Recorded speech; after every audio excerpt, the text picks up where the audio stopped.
A lot of upsets during NFL Week 2 that was very surprising. Like, a lot of games didn't go the way that we planned, and I just want to touch on a few of them, starting with the Raiders. The Raiders beat the Ravens 26-23.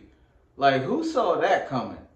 The Baltimore Ravens, with the reigning MVP Lamar Jackson, starts the season off 0-2.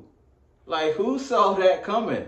Not me. I did not see that coming. And that just goes to show that anything can happen in any week. Like, and Lamar Jackson, I mean, he didn't play horribly. It's just I don't know why the Ravens got Derrick Henry. I don't know why they got Derrick Henry, because they're not utilizing him like they should.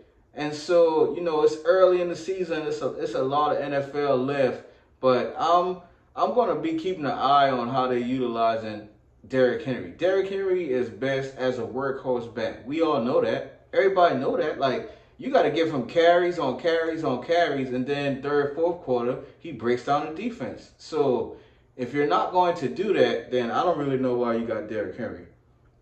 Another shocking upset was the Minnesota Vikings over the San Francisco 49ers. Minnesota is starting the year out, I believe they're 2-0, if I'm not mistaken.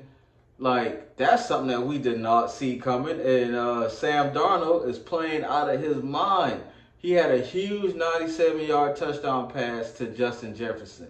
And everybody just buried Sam Darnold. They didn't want him. He was just moving around the league. They thought he was a perennial backup. J.J. McCarthy gets hurt. He gets his chance in Minnesota, and now he's balling out of control. And the 49ers losing to Minnesota was not something that most people would have predicted. So that was a shocking upset as well. The Falcons, Monday Night Football, just beat the Eagles 22-21. And that game came down to the wire, like literally. Kirk Cousins and the Falcons, with just over a minute left, drove the ball the entire way down the field with no timeouts left and scored. And Jalen Hurts gets the ball back with a chance to kick a field goal to win the game. He throws an interception. And so the Eagles losing to the Falcons was not, that's an upset. That's not something that most of the teams, most of the league, I'm pretty sure the Eagles were favored in that matchup. Kirk Cousins didn't look that great until the absolutely last drive where they had to have him, be vintage Cousins, and he dotted them boys up, bro. And so Saquon Barkley, Bijan Robinson, I'll tell you what, boy, them two are the best running backs you're going to see. Them two running backs are electric. And in both cases, both team cases, y'all not giving them the ball enough. Saquon Barkley started off the game with a 9-yard run, a 9-yard run, an 11-yard run. And then I think he caught a pass for 10 yards. Like, man, the NFL wild, bro. It couldn't have been me. It couldn't have been me, because I would run the ball 35 times that game for sure. On both sides of the ball, because Bijan went crazy. Like, couldn't have been me. And then the Buccaneers over the Lions. Baker Mayfield right now, it's only 2 weeks. Baker Mayfield right now is a top 5 quarterback in the NFL. I don't know what you want me to say. I don't know what you want me to say. Baker Mayfield in the first 2 weeks is a top 5 quarterback in the NFL. Will that continue? I don't know. But I'm not just going to say no. I'm not just going to say no, because Baker's balling. And he got 2 great receivers, Mike Evans and Chris Godwin, that are playing great. I'm not going to just say no. Why can't he keep this up? Baker Mayfield has gone to Tampa Bay, and he's rejuvenated his career. And he's balling. As of right now, he is balling out of control. And to beat Detroit Lions, who a lot of people think is a NFC Championship contender, even a Super Bowl. A lot of people picked the Lions to win the Super Bowl this year. He beat them. And so that was a few of the biggest upsets in the NFL. I do want to touch on the Kansas City Chiefs Cincinnati Bengals game. The Chiefs won that game by 1 point, 26-25. It's the classic matchup between Mahomes and Burrow that goes down to the wire, and this one was no different. The Bengals had the lead late in the fourth quarter. The game was over. Refs, Flag on the play. Refs throw a flag.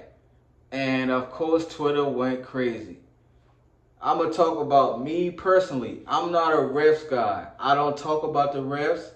Even if I deep down inside blatantly think the refs cheating, I'm not going to talk about the refs. If the refs cheating, then all that means is we got to beat the refs too. That's all I mean. That's just the type of competitor I am when I played and just as, a spectator watching. If the refs cheating, we got to beat them.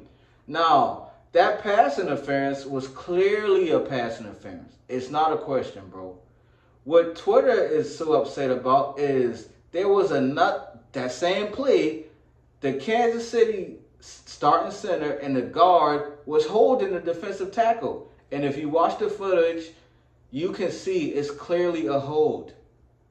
It's clearly a hold. That should have been a holding call on the Chiefs.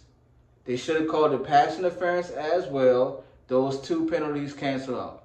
And I just hate for these games to come down to these type of conversations. But I just got to be honest, because y'all know how the internet goes. They're going to find everything. They're going to edit it. They're going to put it up. They're going to show you. And people are doing a good job, man, showing calls that should be going against the Chiefs that don't. You just got to call it what it is.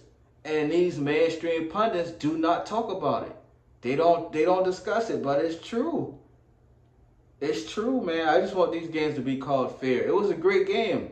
And I'm definitely not going to say it's the referees that make the Chiefs back-to-back champions. I'm definitely not saying that. But it's something that you got to think about. And then the Saints demolished the Cowboys 44-19, bro. Derek Carr, like I talked about Baker Mayfield earlier, as of today, 2 weeks in the NFL, Derek Carr is also a top 5 quarterback.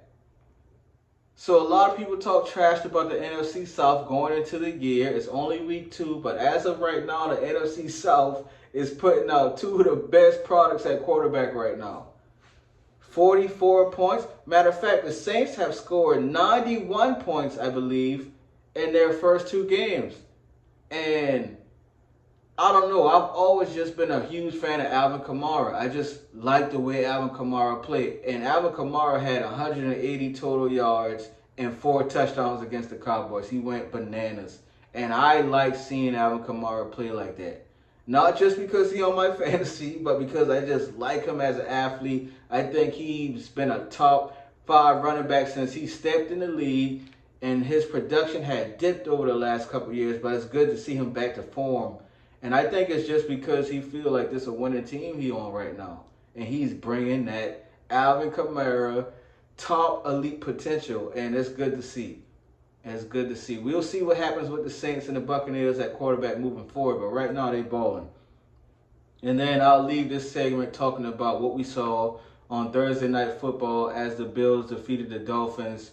Tua getting another concussion, and again, Twitter went crazy. I even asked the question as well, should he retire? And there are some people that are mad about that we are asking about what he should do, or we are talking about it, like Coach Mike McDaniels, y'all don't need to be talking about that. Pundits on ESPN, this is a sensitive matter, y'all don't need to be discussing it. I get where y'all coming from, but this is a public forum. These are public players who play in the public, who, when they're doing great and doing well, they enjoy the public adoration, and they look for it, and it's there. We gonna talk, bro. Relax.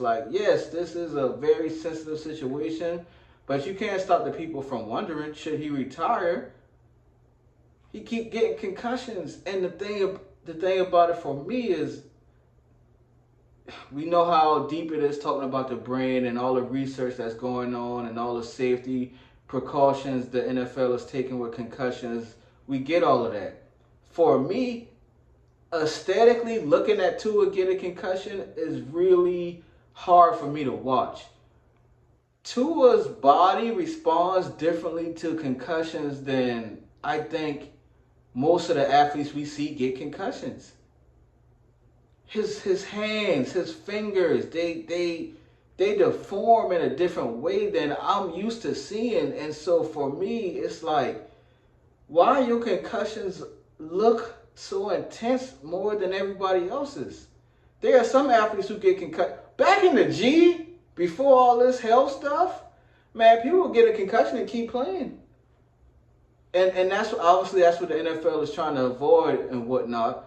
Or they'll get a concussion and come out the game by standing around and still aesthetically look normal.